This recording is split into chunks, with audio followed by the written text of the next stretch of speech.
Sir இன்னைக்கு India ஐரோப்பா இடையே ஒரு உச்சி மாநாடு நடைபெற்றிருக்கு. அதுல சுமார் 18 ஆண்டுகளுக்கு பிறகு தடையற்ற வர்த்தக ஒப்பந்தம் நடைபெற்று இருக்கு சார். கையெழுத்தாயிருக்கு. இது எந்த அளவுக்கு இந்தியாவுக்கும் ஐரோப்பாவுக்கும் முக்கியத்துவம் வாய்ந்தது? ஐரோப்பா முன்ன இருந்த ஐரோப்பா இல்ல.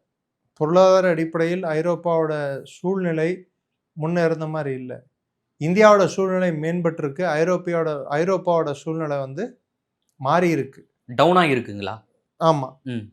வேலையில்லா திண்டாட்டம் 7% 10% ஐரோப்பால இருக்கு. அதுக்கண்டு கேட்டா இந்தியால இல்லையான்னு கேட்டீங்கன்னா இருக்கு. ம். ஆனா ஐரோப்பால வேலையில்லா திண்டாட்டம் ஒரு பக்கம் இருக்க, ம். அவங்களோட பொருளாதார உற்பத்தியும் மந்த நிலையை எட்டி ம். விட்டது. ம். ம். அடுத்தது பார்த்தீங்கன்னா, அவங்க சைனா கிட்ட போயிட்டு ஒரு அக்ரீமெண்ட்ட சைன் பண்ண முடியாது. அமெரிக்கா அமெரிக்காவின் ஒரு பகுதியாகவோ, இல்ல அமெரிக்காவோட நெருக்கமான உறவு கொண்ட ஒரு பகுதியாகவோ எடுத்து பார்த்தா, இன்னைக்கு ஐரோப்பாவை சேர்ந்த ஒரு பகுதியான கிரீன்லாண்டையே அமெரிக்கா ஆக்கிரமிப்பதற்கு எல்லா முயற்சியும் எடுத்துட்டு இருக்கு. ம்.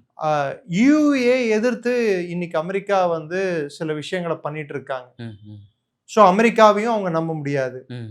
2வதா ஐரோப்பா என்ன பொருட்களை உற்பத்தி செய்கிறது, எத பண்ணுதுன்னு பார்த்தீங்கன்னா, பெருசா ஒண்ணும் இல்ல.